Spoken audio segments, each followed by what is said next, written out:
nombre es Javier Saldaña, soy fellow de enfermedades infecciosas y hoy vamos a discutir un caso junto con los profesores de la sección. En este caso va a ser la doctora Paula Valencia. Se trata de un hombre de 17 años, natural y procedente de Medellín, vive en Barrio Robledo, vive con padres, un hermano mayor de 22, un hermano de 8 y un perro adoptado sano desde el noviembre del 2020. El paciente tiene un síndrome de Down. Sin embargo, pues es independiente de su ABC básico, pero no en avanzado. Se dedica, según el relato de la madre, a pues simplemente acompañarla, hacer labores del hogar y jugar videojuegos. Se trata de un caso visto en el Hospital San Vicente el 9 de febrero de este año. Antecedentes patológicos, pues ya les mencioné, un síndrome de Down, una anemia ferropénica, manejo crónico, sin realización de suplencia, un estado de nutrición crónica que, según refiere la madre, era secundario pues a los hábitos alimentarios del paciente. A pesar del síndrome de Down, nunca tuvo complicaciones adicionales al mismo, niegan historias de cardiopatía congénitas, alergias, asma, exposición a tóxicos, viajes u otros antecedentes que puedan tener relación con complicaciones asociadas a su síndrome de Down. Y noción de contagio negativa, es decir, no tuvo exposición a que se sepa, a pacientes con enfermedades infectocontagiosas en los últimos 2 años. La enfermedad actual empieza desde el agosto de 2019. En ese momento empieza con más de 5 deposiciones diarreicas, sin moco o sangre, niega restos alimentarios, esteatorrea, dolor abdominal. Asociado a esto presenta dolor abdominal de predominio postprandial que no mejoraba con la deposición, sobre todo a nivel de mesogastro. En los episodios de deposición niega pujotenesmo, niega desencadenante, decía que cualquier evento era de aparición espontánea. Durante el intervalo entre agosto de 2019 hasta la fecha consumió loperamida, leve mejoría, y no presentó fiebre, aunque debido al dolor abdominal postprandial presentaba hiporexia y con esto perdió peso. Pesaba 62, al momento del ingreso en febrero pesaba 38. Pero esto no afectaba su estado funcional, hacía sus actividades de la vida diaria sin ningún problema hasta los últimos 2 meses. Estuvo siendo valorado en forma ambulatoria y habían solicitado algunos estudios adicionales que ahora les voy a mostrar. Sin embargo, pues por el marcado disminución de peso y disminución del estado funcional, pues remitieron al hospital para manejo. Hay que mencionar que se le tomó prueba de COVID, de antígeno que fue negativo y unos hemocultivos al ingreso que fueron negativos. Hasta el momento, ¿alguna duda, doctora Paula? Sí, Javier, ¿en qué parte vivía el de Robledo? Robledo tiene muchas partes arriba y también algunas son rurales o suburbanas. Bueno, ahí sí no sabría decirle exactamente el sitio, pero sí puedo decirle que es una parte urbana, porque pues esa era una dirección, contaba con casa, con material, vivía en arriendo, con todos los servicios, no tenía ninguna carencia, ni ningún contacto con área rural. Los padres trabajan, sobre todo manejando arriendos. El hermano estudia, los hermanos estudian, el hermano mayor estudia una carrera técnica y el menor en el colegio. Entonces no son familias de entornos rurales, ni contactos con animales rurales, ni este entorno. Ok, ¿y alguien en la familia ha tenido episodios de diarrea concomitantemente o ha estado enfermo? No, todos los familiares son sanos y la gente que ha tenido contacto con él, según me refiero a la mamá, pues estuvieron sanos.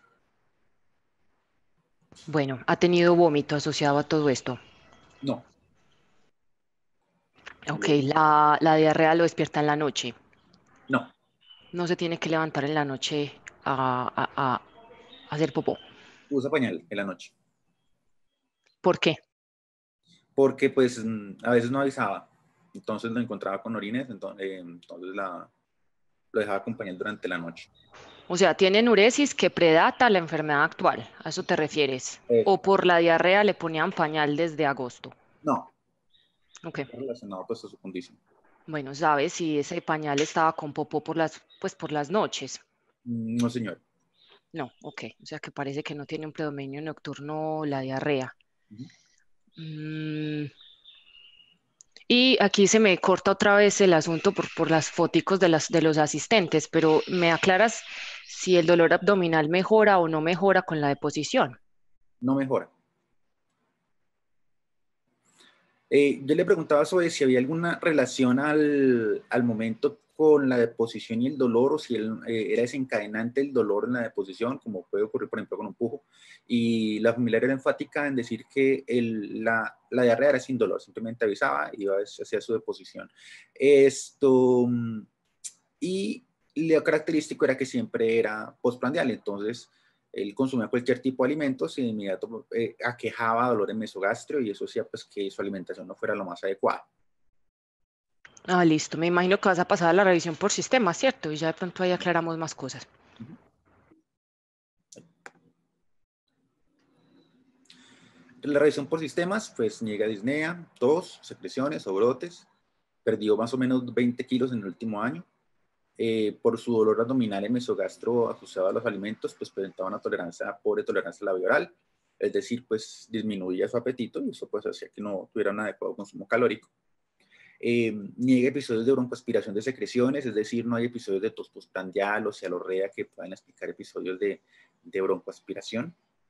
Y en los últimos 2 meses, debido a una importante pérdida de peso que se asoció, empezó a presentar pues tendencia a la postración, disminución de sus actividades funcionales y disminución de la calidad de su vida diaria.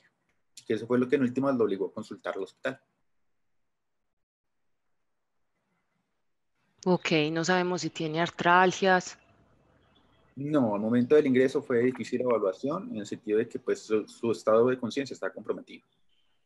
Ok, entonces no sabemos si además de todo tenía un deterioro, bueno, me vas a decir en el examen físico si tenía deterioro neurológico también, pero no había tenido convulsiones, él no tenía antecedente de convulsiones, ¿cierto que no? No, lo llamativo es que a pesar de su síndrome de Down, no tuvo ninguna complicación asociada ni neurológica ni cardiovascular, que es lo más frecuente en este tipo de pacientes. Entonces no tenía ninguna complicación, de hecho no tomaba medicamentos. Ok, Pues, bueno, hazme una lista de las cosas de su estado funcional que él hacía que ya no puede hacer. él hacía oficios de la casa, ya no los hacía. Él jugaba con la mascota, tampoco volvió a jugar con la mascota. Y se la pasaba jugando videojuegos con el hermano menor de 8 años y pues tampoco lo hizo. O sea, de disminución de sus actividades que antes hacía y ahora ya, en ese momento ya no hacía. Se vestía y comía solo. Sí, ¿Y ahora lo hace o no? no,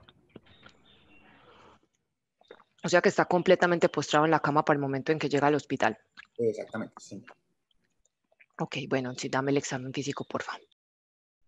Son los signos vitales al ingreso: frecuencia cardíaca de 91, presión arterial en límites normales, saturación en 96, no tenía oxígeno suplementario en ese momento, pero tenía una frecuencia respiratoria de 21, con una temperatura de 38 y un peso de 38 kilos al ingreso. Refería a la mamá que él pesaba hace 2 años 62 kilos. Estaba en regulares condiciones. La única alteración neurológica era que estaba dormido, pero era alertable. ¿Sí? Sin embargo, después de que se alertaba, volvía nuevamente a su estado de somnolencia. No requería oxígeno en el momento del ingreso. No tenía ninguna alteración focal neurológica. Movía 4 extremidades, retiraba el dolor. La parte de tórax no había signos de compromiso pulmonar. Tenían mucosas secas. Y en el abdomen presentó distensión y había dolor a la palpación profunda, con auscultación de ruidos intestinales normales. Los miembros inferiores no tienen edemas, la perfusión era adecuada y los pulsos pues eran normales. ¿Alguna duda adicional hasta el momento, doctora?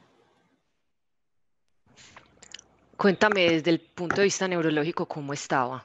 O sea, el niño abría los ojos, interactuaba con el examinador, respondía a preguntas, seguía órdenes sencillas.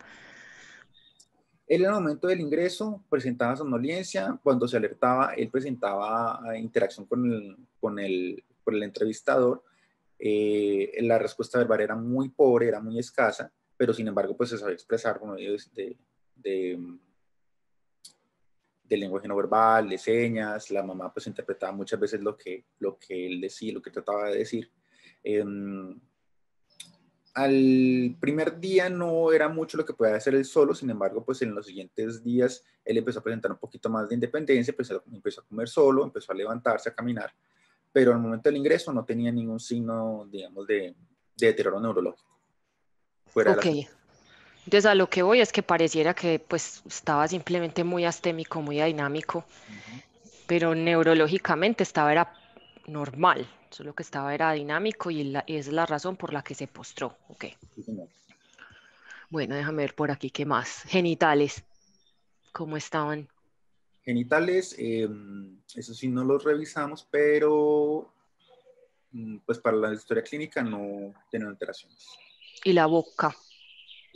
Tenía una enfermedad periodontal leve, tenía ausencia de algunas piezas dentales, pero no tenía lesiones adicionales. Bueno, eso no probablemente no es muy leve si ya a los 17 años tenía varias piezas dentales perdidas. Pero bueno, nosotros no somos muy expertos en examinar la boca, por lo menos no yo.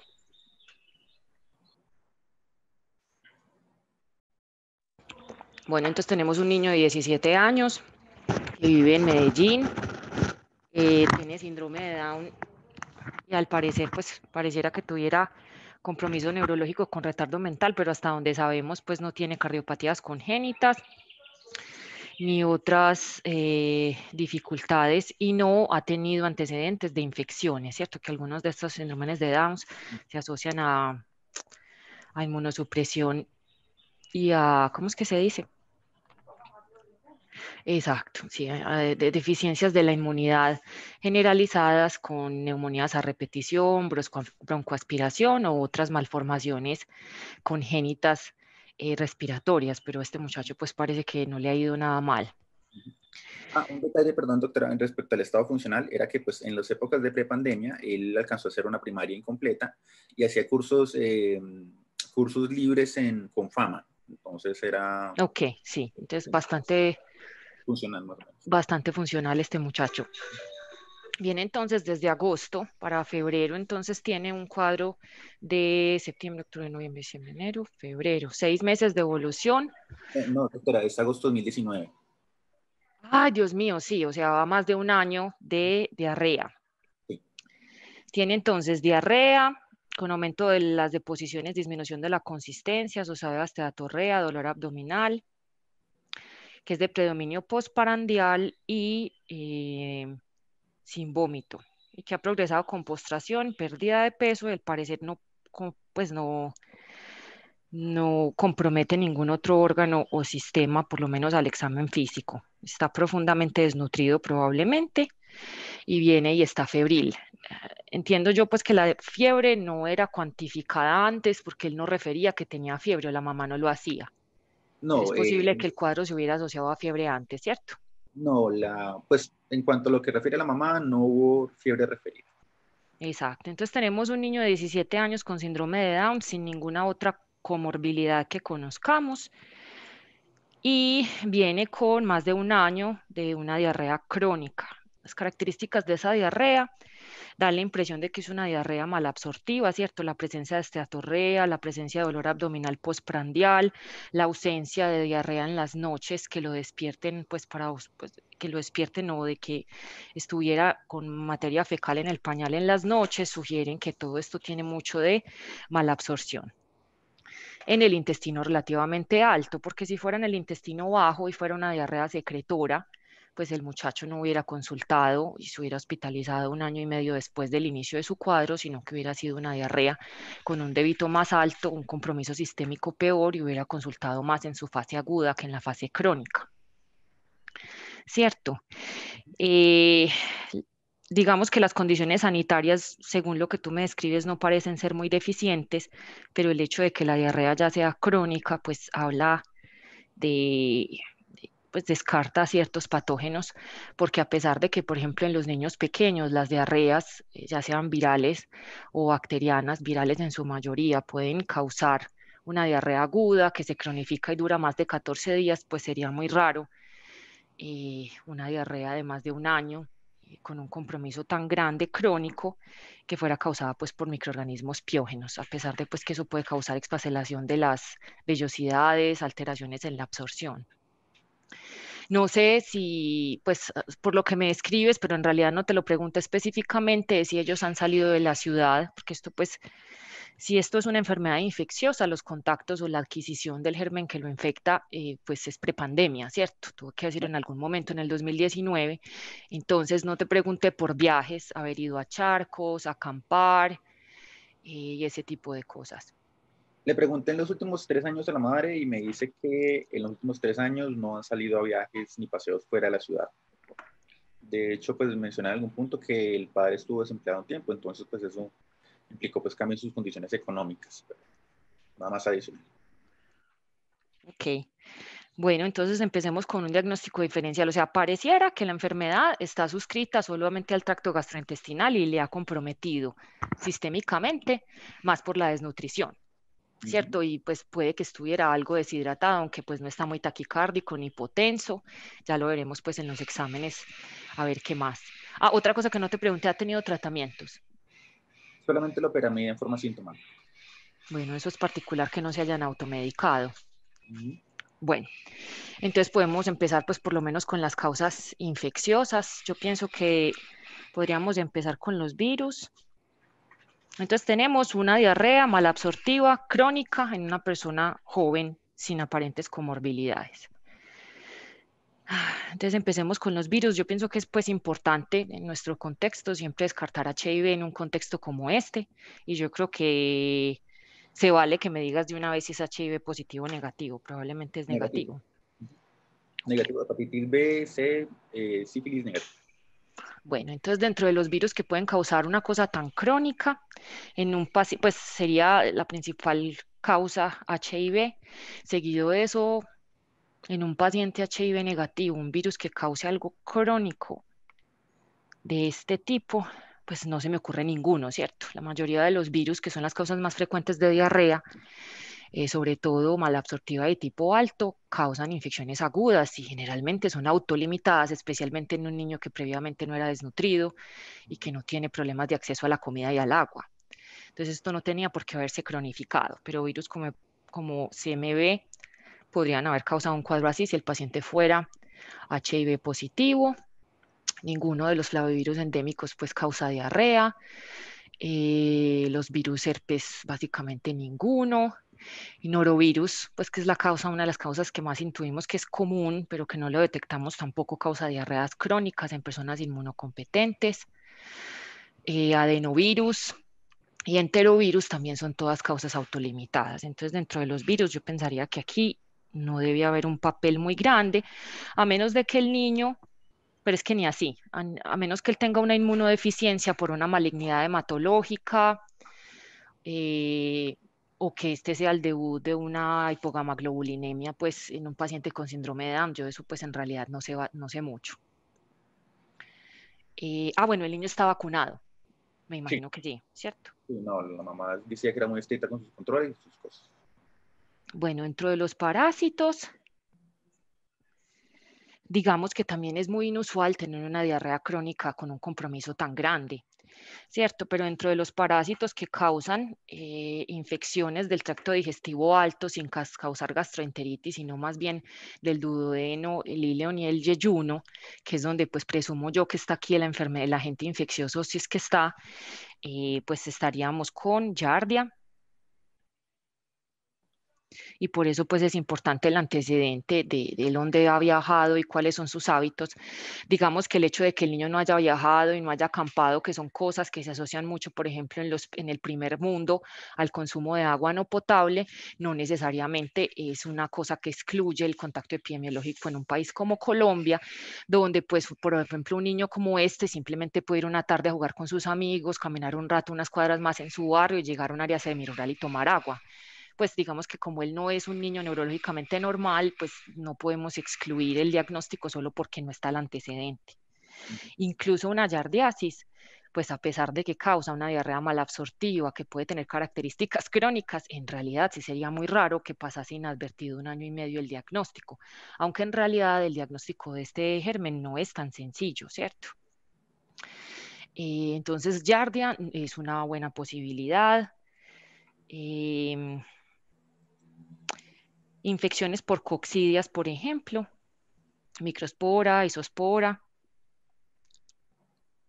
¿Cuál es el asunto con estas? De que las coccidias causan una infección, bueno, causan infecciones de todo el tracto gastrointestinal y en pacientes con HIV pueden dar incluso gastroenteritis con vómito, pero uno esperaría tener en este tipo de microorganismos o parásitos una diarrea más del intestino bajo, secretora, vas con un paciente bastante deshidratado y comprometido y como les digo, esto parece más una diarrea malabsortiva.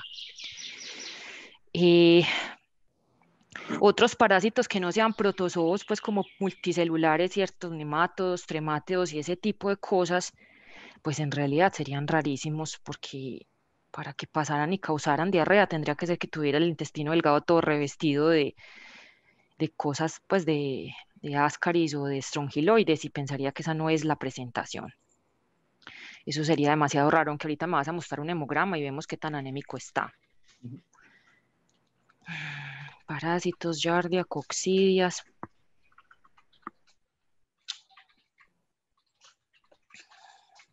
A ver, déjame, yo pienso.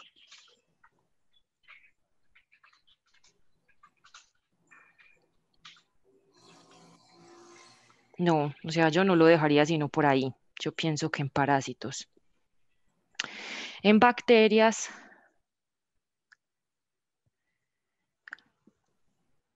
pues digamos que las bacterias también causan en sí mismas generalmente diarreas agudas, autolimitadas y bastante benignas. El muchacho no está deshidratado y no es una diarrea aguda, entonces pues gérmenes bastante virulentos como por ejemplo Virion, cólera, en este caso no están ahí. Nada que como no tiene vómito, no parece pues una diarrea tóxica, entonces no es un estafilococo, no es un bacillus cereus ni nada de ese estilo.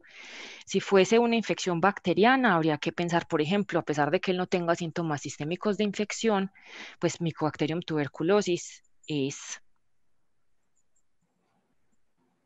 es un germen en el que hay que pensar, porque la tuberculosis extrapulmonar o diseminada o miliar con un predominio intestinal puede causar un dolor abdominal postprandial, porque la mayoría de úlceras se ocurren en el yeyuno y en el íleon, y causan diarreas que no deshidratan las personas, sino que las personas pues les puede pasar lo mismo que este niño, se desnutren y por eso terminan consultando.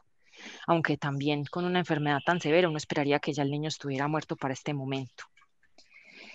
Salmonela causa un síndrome similar, pero yo también pensaría que para este momento pues el niño ya estaría demasiado enfermo y hubiera fallecido. Me parece muy particular que lleve más de un año en estas. Whipple, yo nunca he hecho un diagnóstico ni visto a un paciente, pero puede causar una infección del tracto digestivo superior, alto, con unas características malabsortivas e intolerancia a los alimentos, pero suele asociarse con enfermedad articular, con encefalopatía o encefalitis, pues, y este niño pareciera que la enfermedad está solo suscrita al tracto gastrointestinal y que su compromiso sistémico se debe más a la desnutrición.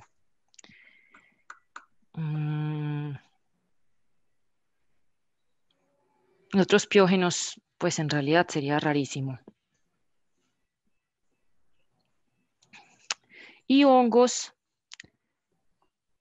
bueno, sífilis, por ejemplo, rarísimo que se suscriba solamente al tracto gastrointestinal, pero ya me dice que tiene un BRDL negativo.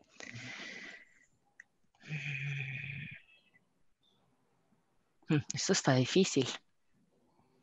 A ver, ¿qué más podría tener?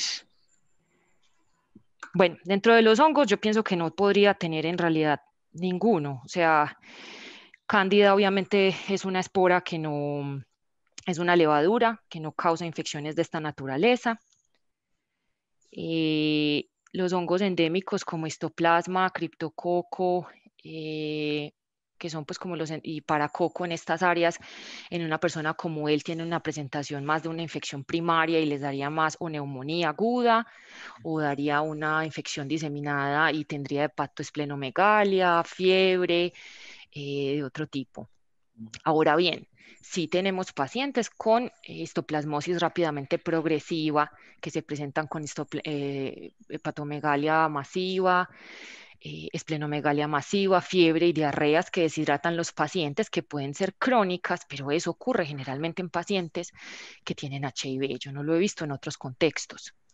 A menos que él tenga una malignidad hematológica como predisposición por su síndrome de Down o una inmunodeficiencia que lo predisponga, algo así. Entonces, si fuéramos a hablar de algún hongo sistémico, yo pensaría en histoplasma. Sobre todo que histoplasma se relacionaría a un CD4 menos de 50, sea cual sea la causa, sea un SIDA o una inmunodeficiencia primaria de origen celular. Y Javier, pero digamos que mis observaciones como clínicas, eso es raro. Sí. O sea, nosotros aquí no trabajamos en un hospital muy hematológico, pero incluso en ese contexto es muy raro. Yo nunca he visto un caso de una histoplasmosis diseminada en un paciente que no tenga HIV. Obviamente ese es el sesgo de la población que nosotros aquí vemos, pero eso es raro. Independientemente de los CD4, porque la naturaleza de la linfopenia pues depende del tipo de enfermedad inmunosupresora que tú tengas, de la quimioterapia que hayas recibido, pero es muy raro. Sí he visto histoplasmosis diseminadas graves que llevan a la muerte en pacientes trasplantados, pero es que este no es el caso, ¿cierto? Y pues no deja de ser un niño de 17 años que nunca había ido al hospital antes de esto. Entonces, presumir que tiene una inmunosupresión eh, eh, como causa que pues que le desemboque en una predisposición a tener un histoplasma diseminado, pues es una posibilidad que hay que descartar, pero no me parece pues la primera cosa. Pero dentro de los hongos es el que más pondría ahí, porque para Coco pues tiene mucha predisposición por la boca, él no tiene úlceras orales, bueno, tiene varias piezas dentales caídas, pero eso probablemente tiene más que ver con su, pues con la higiene oral que con otra cosa, y pues esas presentaciones son más tardías. Él debería tener, no sé, linfadenopatías, un síndrome de mononucleosis like con una eosinofilia periférica para yo pensar, por ejemplo, que tenga un paracoco, pero ya miraremos los exámenes. Entonces eso los pondría abajos. Y otros micosis endémicas como, como coccidioides y blastomices, no, pues simplemente aquí son infrecuentes y epidemiológicamente serían pues exóticas. Y Cryptococcus digamos que no, incluso en pacientes inmunosuprimidos tienen un tropismo muy importante por la parte neurológica, y si es una enfermedad leve es muy pulmonar, entonces el tracto gastrointestinal, si bien podría estar comprometido, no sería el órgano blanco principal.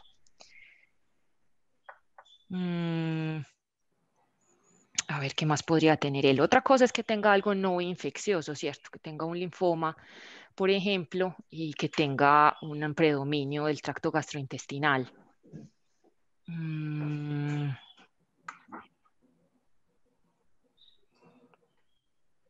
Bueno, por aquí me están sugiriendo teniasis. Tan grave para causar un cuadro así en un niño de una ciudad. No, increíble. Tengo una hiperinfestación por Ascaris, Teniasolium. Bueno, vamos a mirar los exámenes y seguimos. Listo, doctora. ¿Cuál sería el abordaje inicial? No, le haría un hemograma, le haría un coprológico, un coproscópico. No está de más. Ah, bueno, ya tienes unos hemocultivos, unas pruebas hepáticas y una función renal.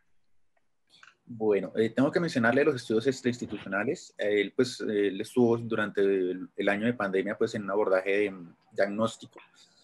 Sin embargo, pues, por cuestiones administrativas y de pandemia que todos conocemos, no fue muy constante. Sin embargo, pues, alcanzó a hacer una colonoscopia en agosto del año pasado, un año después de su enfermedad, y una enteroresonancia solicitada por gastroenterología. Le reporto los hallazgos que teníamos acceso en ese momento. En colonoscopia se describía macroscópicamente una úlcera en válvula biliocecal, en la el cual se le tomó patología. En la patología mostró, según un reporte, desafortunadamente no contábamos en ese momento con el reporte físico, sino pues con notas de la historia clínica ambulatoria que mencionaban distorsión arquitectural en patología, únicamente destrucción de criptas, y en una enteroresonancia que mostraba engrosamiento en hilo terminal y ciego. Esos son los laboratorios de ingreso en la institución. Leucocitos 6300, neutrófilos 5300, linfocitos 750. No puse los eosinófilos, eran menos de 200. Hemoglobina 11, hematocrito 34, plaquetas 433.000 y reactantes de fase aguda. BSG en 120, PCR, yo lo había anotado, no la anoté, la PCR estaba en 12, no la anoté. Función renal, disociación buncreatinina, una ferritina por encima de los valores elevados y un perfil hepático con una leve elevación de la ALT. Y los exámenes virales de ingreso que le mencioné.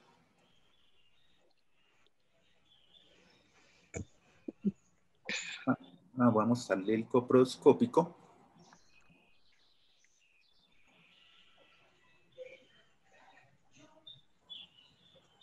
Bueno, yo no mencioné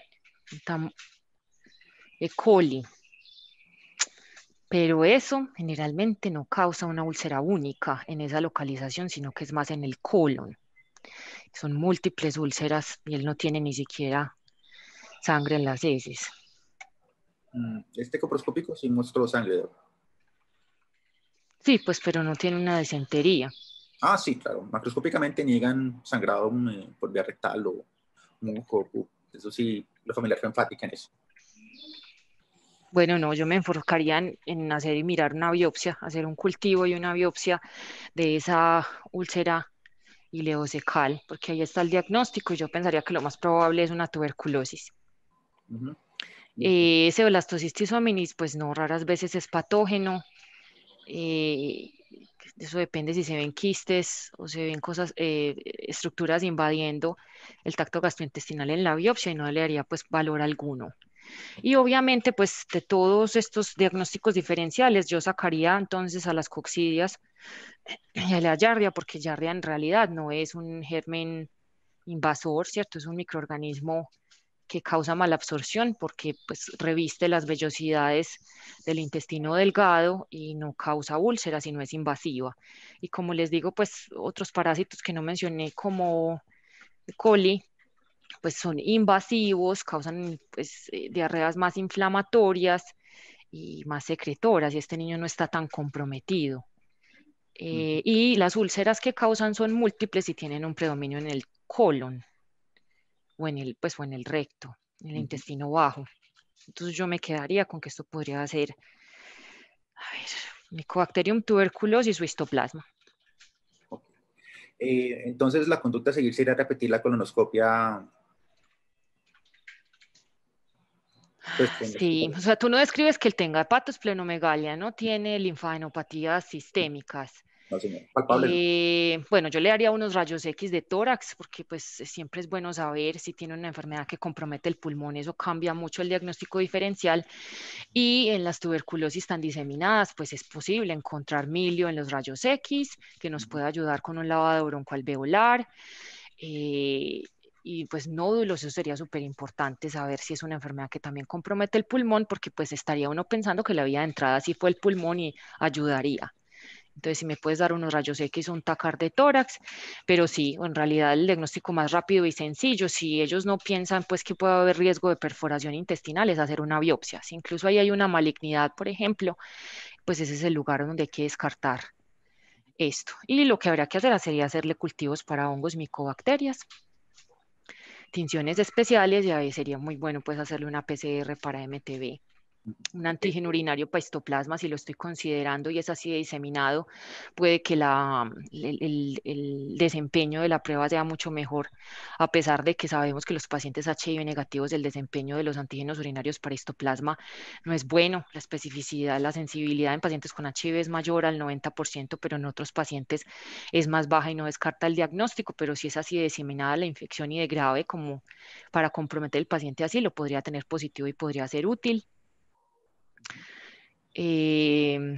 Entonces, pues se le autorizó la colonoscopia, mostró estos hallazgos, traigo aquí las foticos y ahorita le muestro el reporte. Aquí le puedo mostrar, un momento, miro si puedo señalar. Aquí estas zonas ulcerativas, a nivel del ilion terminal, a nivel de colon, perdón, pared de colon, proximal. Aquí también las vemos, con destrucción de la arquitectura. Pero son varias. Y son varias. Ya no es una úlcera única, pero se circunscriben al intestino delgado, ¿cierto? No, eso es Ok. colon. Ah, colon, o sea, Colon tiene. proximal. Ok, es que esta es la segunda colonoscopia. La primera que me dijiste era extrainstitucional y hablaba solamente de una. ¿Y Exactamente. esa colonoscopia fue cuándo? La previa. En agosto del año pasado. Ok, entonces 6 meses antes era una úlcera única aparentemente, ahorita tiene múltiples úlceras en el intestino delgado y el colon y que... Múltiples. ¿Qué es eso tan horrible? Sí, señora.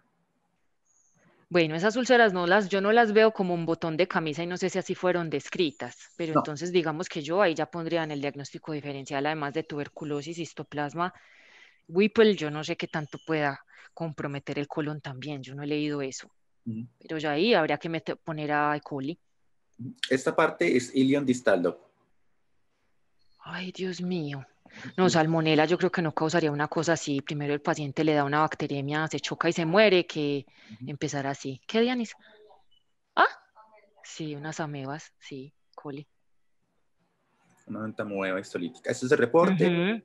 En forma resumida, úlceras amorfas profundas separadas por segmentos de colon completamente normales. Se encuentran en el ciego, donde se encuentra arquitectura completamente distorsionada. No es posible ver paso línea terminal. Úlceras con abundante material de fibrina, friabilidad y sangrado fácil al contacto. En transverso se encuentran lesiones similares y en colon descendente son de forma circular con tendencia a la estenosis. Se tomó biopsias de los 3 segmentos y una para estudio de microbiología, pues como he mencionado esta doctora, y sin hemorroides. Eso pues más adelante las mencionaremos. Bueno, yo no, eso debe ser E. coli. Se le hizo un coprocultivo, más que todo para descartar salmonella. Entamoeba histolítica.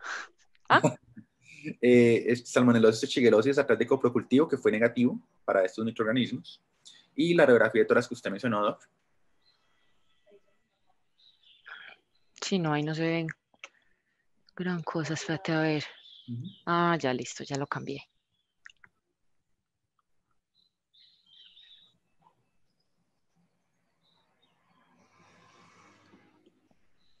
Pues sí, ahí dicen que ven cambios fibrosicaticiales apicales bilaterales. Sí, pues yo, para mí son, sí, yo no los veo, pero bueno, si ahí están, entonces aumentan el riesgo de que tenga tuberculosis como causa de eso. Pero pues la descripción de la colonoscopia tiene mucho de entamoeba. Bueno, un tag de abdomen. Ah, ¿qué pasó? Un segundo. No me reprodujo el tag de abdomen. Deme un segundo. Allá.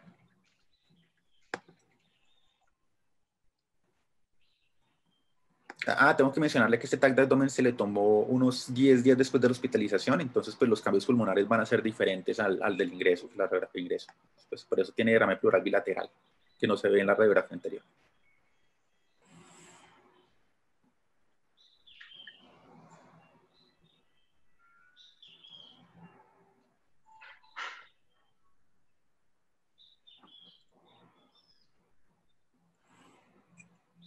Hay un engrosamiento de las paredes del colon con distensión, pérdida de la arquitectura, retención de media de contraste, completo paredes irregulares, ulcerativas.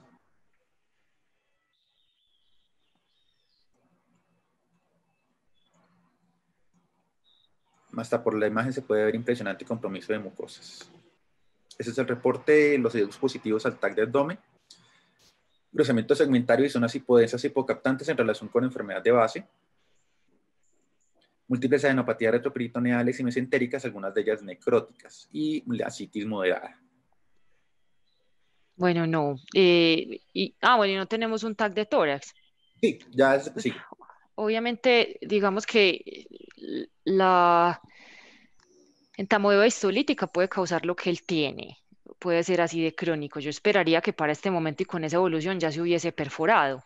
El hecho de que tenga hallazgos pulmonares y que tenga adenopatías retroperitoneales y mesentéricas necróticas hace extremadamente improbable pues un parásito. Entonces ahí lo que habría que pensar sería tuberculosis, eso debe ser TB. Y aquí le estoy mostrando el tag de tórax del TACAP.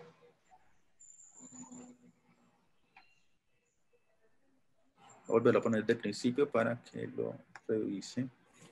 Sí, entonces tiene cambios fibrocicatriciales pues apicales, con engrosamiento de algunos septos, sí tiene unas cavernas pequeñas, en realidad de paredes no muy gruesas.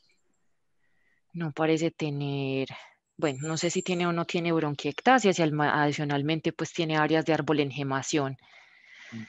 Entonces, esos cambios no son cambios secuelares, ¿cierto?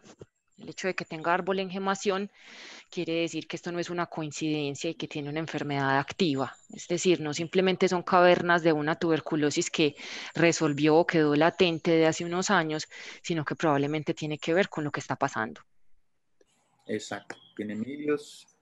El reporte pues habló de micronódulos multilobares, distribución aleatoria, los milios, predominio en lóbulos superiores, bronquiectasias fusiformes de paredes engrosadas y secreciones en su interior apicales bilaterales por compromiso infeccioso por tuberculosis. Diagnóstico diferenciales, histoplasmosis, entre otras etiologías. bandas parenquimatosas y resto pues sin nódulos, masas, consolidaciones o líquido pleural. Este TAC fue hecho antes del TAC abdomen, ¿no? Por eso no tenía líquido pleural. Entonces, frente a esto, se le hizo un lado broncoalveolar a los 10 días posteriores al ingreso, no, a los 7 días posteriores al ingreso, perdón, y macroscópicamente fue reportado como normal. Se tomaron muestras al momento de la parte superior y estos fueron los resultados: un Nielsen, 3 cruces para VAR, y al tejido de colon se le hizo vaciloscopia, también fue positivo. Entonces tenemos 2 sitios diferentes con confirmación de tuberculosis. Se enviaron a cultivo el tejido de colon y creció 2 semanas después, creció bacilos alcialco-resistentes, identificado por PCR tipo Aniplex como M. tuberculosis, los cuales pues demostró sensibilidad a los medicamentos. Entonces el diagnóstico definitivo de este paciente fue una tuberculosis diseminada. Muchas gracias, doctor. Bueno. Entonces, este caso nos da para hablar de este tipo de situaciones que son la susceptibilidad de infecciones en síndrome de Down. Esto fue un importante factor de riesgo que la doctora Paula mencionó al inicio del abordaje y es lo que hay que determinar al momento de realizar la historia clínica en este tipo de pacientes. Muchas veces en este tipo de reuniones nos hemos enfocado, este es el triángulo de Davis relacionado con la interacción de las infecciones humanas. Nos hemos enfocado más que todo en el huésped, en el microorganismo y en los agentes antiinfecciosos, cada uno presentando aportes o realizando alteraciones a diferentes interacciones que están haciendo esos 3 componentes para las enfermedades infecciosas en general. Hoy nos vamos a enfocar más que todo en el huésped y cuáles son los factores que hacen que este paciente presente tuberculosis, en este caso tuberculosis diseminada, que desafortunadamente lo llevó a la muerte.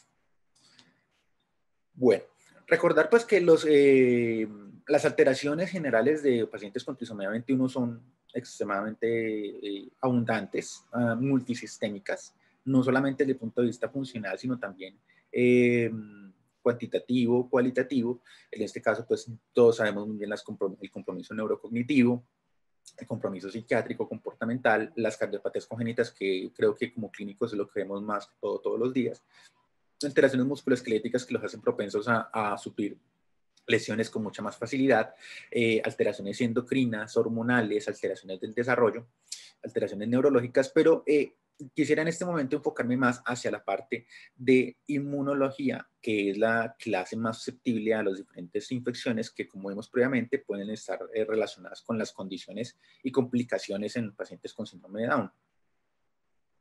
Y un punto muy importante es la aparición de enfermedades autoinmunes en forma más generalizada que en la población general, pero sobre todo 2 partes importantes: las enfermedades gastrointestinales y las enfermedades tiroideas, que son las más prevalentes en este tipo de poblaciones. Entonces, sin embargo, decir que es un paciente con trisomía 21 es susceptible a una infección no lo hace susceptible a todas las infecciones.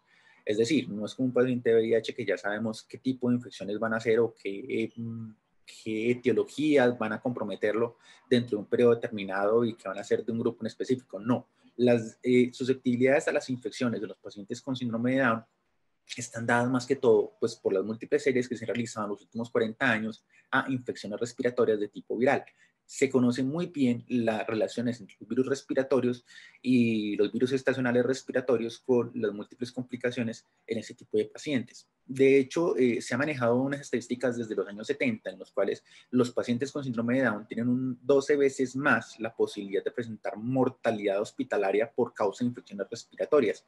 Sin embargo, desafortunadamente, ese tipo de estudios fueron realizados en pabellones hospitalarios, donde los cuales pues, simplemente los pacientes hospitalizados llegaban y obviamente se manejan hospitalariamente los pacientes más complicados. Sin embargo, no tenemos conocimiento en el paciente con trisomía ambulatorio, con pocas complicaciones adicionales, qué tanto es el riesgo que ellos manejan.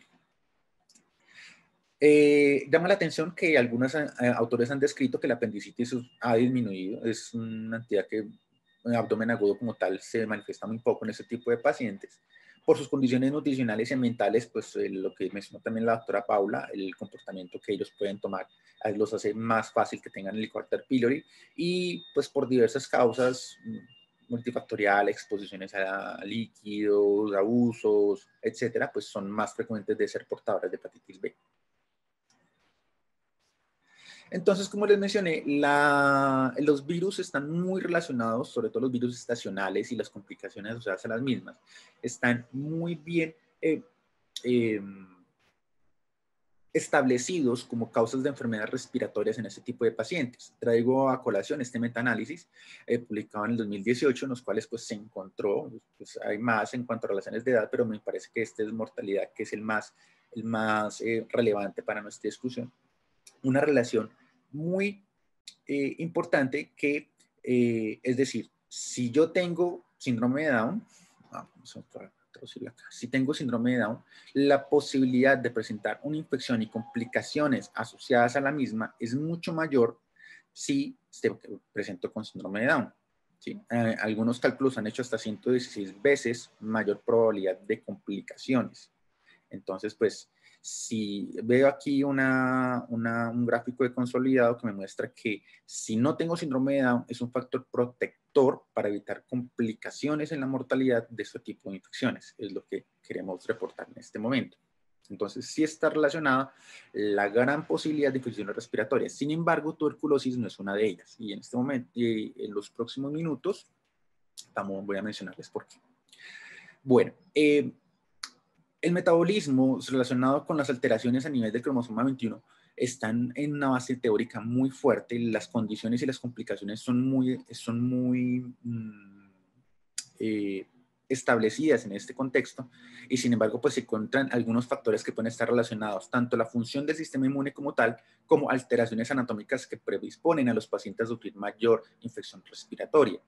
Este caso, pues son muy conocidos, no me voy a enfocar en esto, me voy a enfocar en estas causas, cuáles son las alteraciones del sistema inmune que me produce susceptibilidad a las infecciones en estos pacientes. Entonces son dos seres importantes que son similares a la inmunología, la inmunidad innata y la inmunidad celular. En cuanto a la inmunidad innata, se ha encontrado disminución de estallido respiratorio por estudios funcionales a nivel de neutrófilo, disminución de producción de citoquinas que me produzcan quimiotaxis, hay disminución de la expresión de diversas integrinas, las cuales es un mecanismo muy interesante que está dado por las alteraciones cromosómicas, es decir, algunas integrinas que se expresan en el cromosoma 21 normalmente pueden ser con transcripción disminuida o alterada por culpa de esta alteración cromosómica. Entonces, no solamente tenemos alteraciones funcionales, sino también alteraciones genéticas que nos disminuye la respuesta en cuanto a la inmunidad innata. Y se ha encontrado en este tipo de pacientes disminución de interleuquina 2 e interleuquina 7. En los años 80 y 90 se realizaron múltiples estudios funcionales del sistema inmune. Este es uno de ellos, en 1990. Ese es el conteo de respuesta monocítica a un agente patógeno. Entonces lo que se hizo fue exponer el monocitos a, en este caso, una cepa de E. coli, y se determinó para ver si qué tanto producían estallido respiratorio, movilización y cambios en su conformación para volverse macrófagos. ¿Qué se demostró? En los pacientes controles había mucho mayor expresión de respuesta a la exposición al antígeno, y en cambio en los pacientes con síndrome de Down la respuesta era mucho más disminuida y esos monocitos no presentaban mayor presencia de exposición, de activación y pues, la respuesta inflamatoria que conocemos al momento de presentarse un antígeno, que en este caso es un antígeno bacteriano. Ahora, el otro componente principal del sistema inmune, que es la inmunidad celular, se ha encontrado en diversos estudios in vitro que también presenta alteraciones. Entonces, ese es un estudio de lisis. Se expusieron linfocitos TSD4, CD8 a antígenos eritrocitarios de oveja y se determinaban, de acuerdo al grado de hemólisis y concentración en una prueba serológica, qué tanta era la capacidad de respuesta. Y asimismo se comparaba con controles normales. Entonces, se construyó primero una curva de respuesta normal, que es esta parte sombreada, en controles sanos, y luego se expuso los linfocitos de cada uno de sus pacientes, cada punto representa un paciente, a los antígenos propuestos y determinaron, de acuerdo al punto de la respuesta, qué tanto se acercaban a la respuesta normal. Y como podemos ver, los puntos que representa cada uno un paciente con síndrome de Down son escasos dentro de la parte de la actividad normal que debe presentarse dentro de la exposición antigénica. Entonces encontramos que la mayor cantidad de puntos, es decir, la mayor cantidad de pacientes presentó una respuesta linfocitaria disminuida. Ahora, Algunos preguntarán, pero si reconocimos que al principio la posibilidad de complicaciones era mayor en pacientes hospitalizados con síndrome de Down, ¿esto no quiere decir lo mismo que pueda ser secundario a las múltiples complicaciones en pacientes con estrés metabólico, fisiológico, etcétera? No. Estos estudios que estoy mencionando, fueron hechos en pacientes ambulatorios en programas de control de complicaciones del síndrome de Down. Por lo tanto, las alteraciones que les estoy mostrando en estas gráficas están dadas en forma basal, sin exposición a ningún estresor metabólico. Por ende, pues son cosas estructurales que los pacientes con Down tienen. Disminución de la inmunidad innata, disminución de la inmunidad celular, y no solamente son alteraciones cualitativas, o sea, de su función, sino también cuantitativas. Este es uno de los estudios más grandes, se fue realizado en Holanda con 110 pacientes con síndrome de Down, los cuales estratificaron, los parearon con controles como pacientes normales. Esto, obviamente estoy hablando de controles ambulatorios sin enfermedad, pues adicional a la trisomía. Los parearon con controles sanos y los estratificaron por edad e hicieron un conteo a través de inmunofenotipificación de los diferentes componentes de las células de inmunidad celular. Entonces aquí tenemos los diferentes grupos: linfocitos totales, linfocitos T, linfocitos B, células natural killer, los helper y los citotóxicos. Siendo las barras grises más claritas, pacientes normales, entre comillas, sin ninguna alteración adicional, y los pacientes con la columna más oscura, pacientes con síndrome de Down, estratificados por edad. Entonces, como podemos ver, la cantidad medida de las células pertenecientes al sistema inmune en todas las poblaciones, existe una diferencia siempre importante que puede llegar a parearse con el tiempo. Que es una teoría importante que se ha mencionado durante el transcurso de la evolución de este tipo de casos. Entonces, los pacientes con síndrome de Down tienen alteraciones en la inmunidad innata, alteraciones en la función fagocitaria, alteraciones en la función citolítica producida por la inmunidad celular y disminución de las concentraciones de linfocitos en ese punto. Pues linfocitos en general estoy diciendo. Bueno, entonces ya sabemos cuáles son estas diferentes alteraciones producidas en este tipo de pacientes, pero podemos tener disminución en la cantidad y en la función celular, pero en caso de emergencia de este tipo de situaciones, sí me propende la presencia de infección. Esto lo hizo otra vez esta cohorte holandesa, esto fue más adelante, en el 2010, en los cuales pues se determinaron si estos cambios inmunes, primero, me provocan un aumento en la cantidad de infecciones respiratorias y si el sistema inmunológico de estos pacientes era capaz de responder a la infección. Pues más allá de no modo de tener las causas autoinmunes mencionadas, que siempre pueden ser presentes en más que todo un pico a los 10 años, pero sí existen condiciones en las cuales los pacientes pueden llegar a presentar infecciones respiratorias, sobre todo en el pico de la adolescencia y entre los 5 a los 10 años. Voy a mencionar esto más adelante. Esto es nuevamente hablando de conteo de linfocitos. Estos fueron linfocitos B. Como podemos ver, siendo blanco, pacientes normales, pacientes controles, perdón, y la gráfica sombreada, linfocitos B, cantidad de linfocitos B en pacientes con síndrome de Down. Y como podemos ver, existe una diferencia que puede equilibrarse con la edad de la cantidad linfocitaria de estos. Esto se hizo ya para ver marcadores de maduración. Los marcadores de maduración quiere decir la activación y la expresión de diferentes receptores tipo CD, clúster de diferenciación, que me habla de esas células, si se activan o no se activan, si maduran o no maduran, de acuerdo a respuesta a la infección. Si yo tengo CD27 positivo, es muy probable que estos pues, se encuentren en estado de activación inmune. ¿Cómo nos fue? Entonces vemos nuevamente controles normales, paciente... tabla blanca, y pacientes con síndrome de Down, gráfica gris o gráfica negra. Entonces, como podemos ver, los pacientes con síndrome de Down tienen una disminución de la respuesta efectora, disminución en la cantidad y producción de linfocitos efectores luego de su activación. Esto está dado por la activación de los diferentes clústeres de diferenciación. Entonces, vemos acá que en cuanto al estado general, los pacientes con síndrome de Down, sobre todo en etapas más tempranas del desarrollo, presentan una menor cantidad de células de activación celular a nivel de linfocitos T. En conclusión, ya para terminar, bueno, un punto importante, ya casi 3 minutos.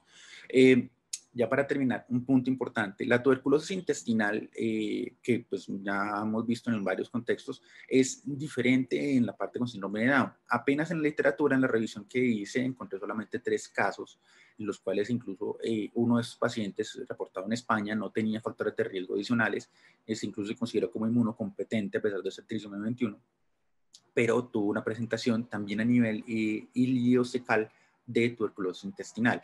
Entonces, el riesgo de pues, afortunadamente es muy bajo. Sin embargo, pues, múltiples circunstancias asociadas a su condición, como fue en este caso la desnutrición, la anemia que es un espejo de la desnutrición de este paciente, pues pudieron haber tenido un papel adicional dentro de la diarrea crónica de este paciente.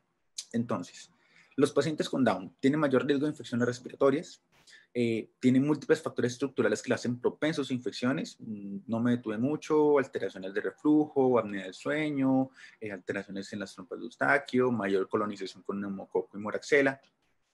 Existen múltiples alteraciones tanto cual y como cuantitativas en inmunidad celular que se relacionan específicamente con la activación génica que está presente en el cromosoma 21.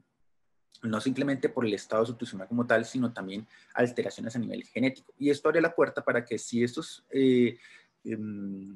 factores sean preponderantes en la presencia de infección, más adelante puede haber terapia genética para corregirlos, si se sabe específicamente cuál es el marcador genético que lo causa. Lo que podría llamarse como una medicina de precisión para mejorar la respuesta inmune. Recordemos que muchas veces estos pacientes pueden llegar a tener otros factores adicionales que pueden empeorar infecciones respiratorias, como lo mencioné, de nutrición.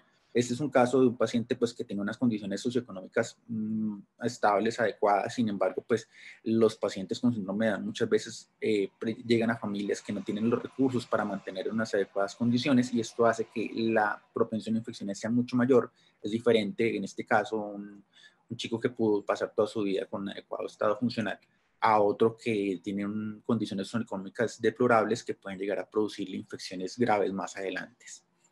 Y por ende, al tener en cuenta toda esta evaluación de cambios al sistema inmune, funcional, anatómico y fisiológico, podemos entender cuál es el riesgo de infecciones que a futuro pueden llegar a presentar estos pacientes. Y eso es algo que, pues, que pienso que se debe llevar a casa en este tipo de situaciones.